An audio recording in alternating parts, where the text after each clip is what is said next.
Hey out there, today I wanted to go through my microstock earnings for the month of Feb 21.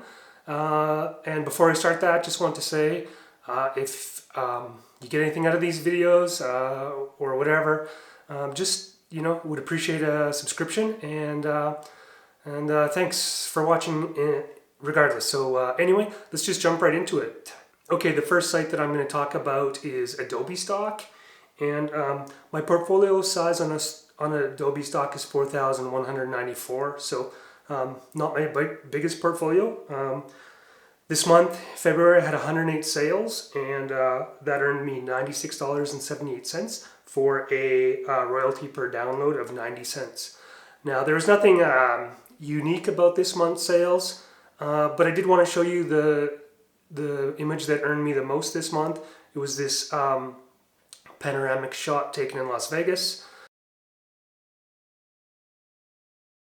I don't sell a ton of Las Vegas images, but the ones that I do sell typically are panoramic style images, and I know I harp on this all the time for you guys, but I just think in a crowded environment where there's tons of good photos out there, shooting panoramas is one way to distinguish yourself and add something different to the market.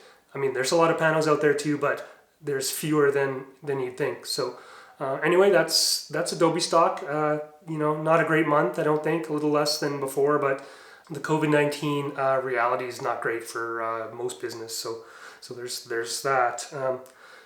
The next site I want to talk about is Shutterstock. I have 6,427 images in my Shutterstock portfolio. I had 211 sales this month, and that earned me $103.14 for a 58-cent royalty per download. I had one sale that earned me $25, and this is it here. This photo was taken inside the Calgary Public Library, the new sort of landmark architectural feature of the city.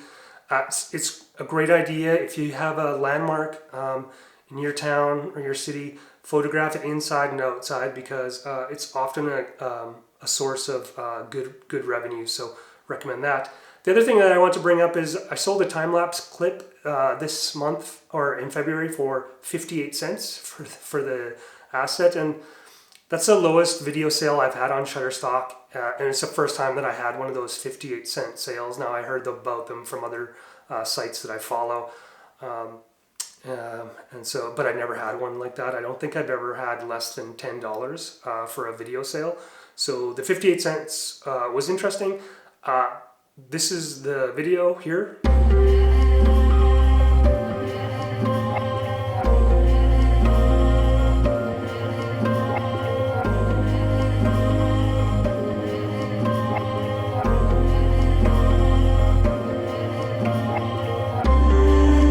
It's not a great time-lapse, one of my, but it was one I did, so I put it up, and we'll see if this is a trend. It is what it is, though, at this point. The next site that I'm going to talk about is Dreams Time. I have a portfolio size of 7,363 images, so it's one of my bigger portfolios. Despite that, I only had 22 sales in February, and that earned me $12.41, which is actually quite a bit lower than I usually get with Dreams Time. Again, February was just not a great month for me, I don't think. I had a royalty per download of 56 cents for Dreams Time, so not great. To the extent anything's interesting, I just thought I'd throw up these two images, and I don't know if I've done this in the past, but these two shots were taken at Batoche in Saskatchewan.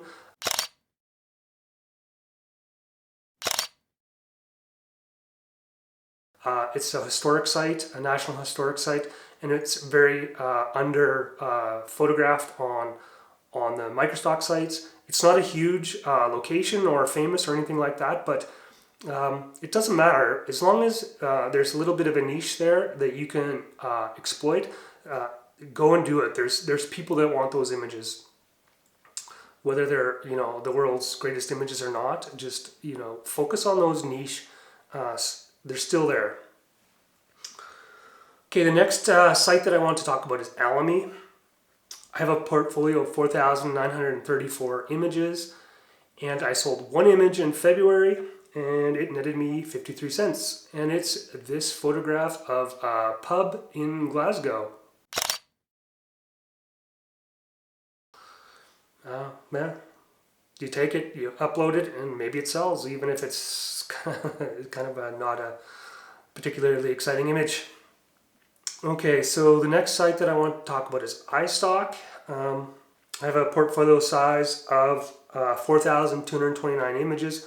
So I haven't uploaded to that site as regularly as I have to Shutterstock and now Adobe, just because it kind of declined in sort of revenue for me.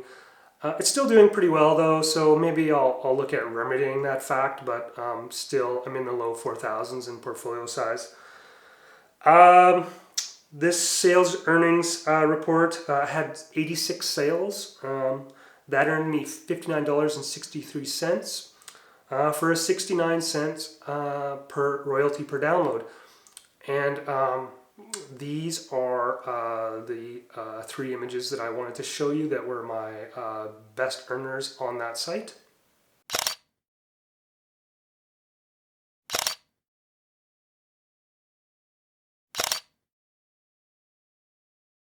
Yeah, so sort of the usual suspects.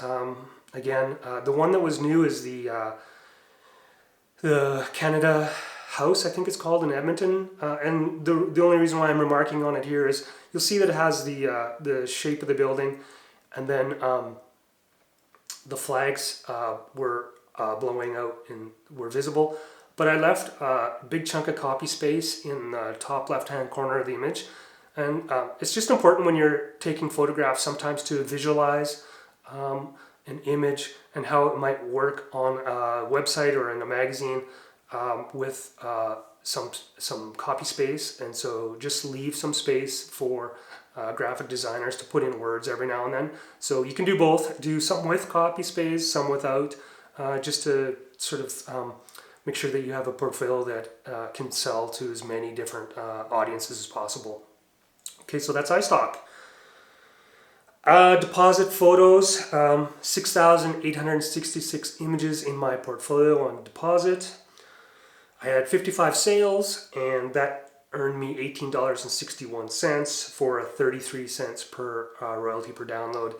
Usually I'm always over 20, so again, like the other sites, lower for February than I normally would have.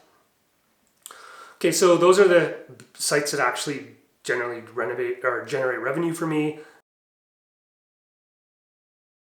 Now I'll just go through the rest. I'm going to kind of not go through the portfolio size and any of that stuff or the royalties per download. I'm just going to give you the stats and get this part done quickly. Bigstock, I had 5 sales, earned me $2.08. 123RF, 8 sales, $3.61. Canstock, 0 sales. Pawn 5, 0 sales. Photo for Me, 0 sales. Fine Art America. Actually uploaded 470 images to that site this month. I have 0 sales so far, but I do want to build a portfolio in Fine Art America. I'm just not sure how it works. It seems like a very sort of, you have to kind of engage in sort of secondary activities to promote yourself, whether it's using contests or galleries or those kind of things, and I'm not sure exactly how that works. If anyone's watching has tons of experience with Fine Art America, particularly if you upload videos, it would be great to see a good tutorial, YouTube tutorial on how to participate in Fine Art America. I'd sure like to see that anyway. The other is Archangel, the book cover site. Again, I haven't uploaded more than 30 photos to that site yet, so 0 sales on that. So those are my overall sales for the month of February. Hope you found this interesting, and again, please do subscribe. I'm hoping to get to 1,000 subscribers so that I can earn some revenue from this site, so that I get more than just the satisfaction of making these videos. So, all right, take care. We'll see you on the next one.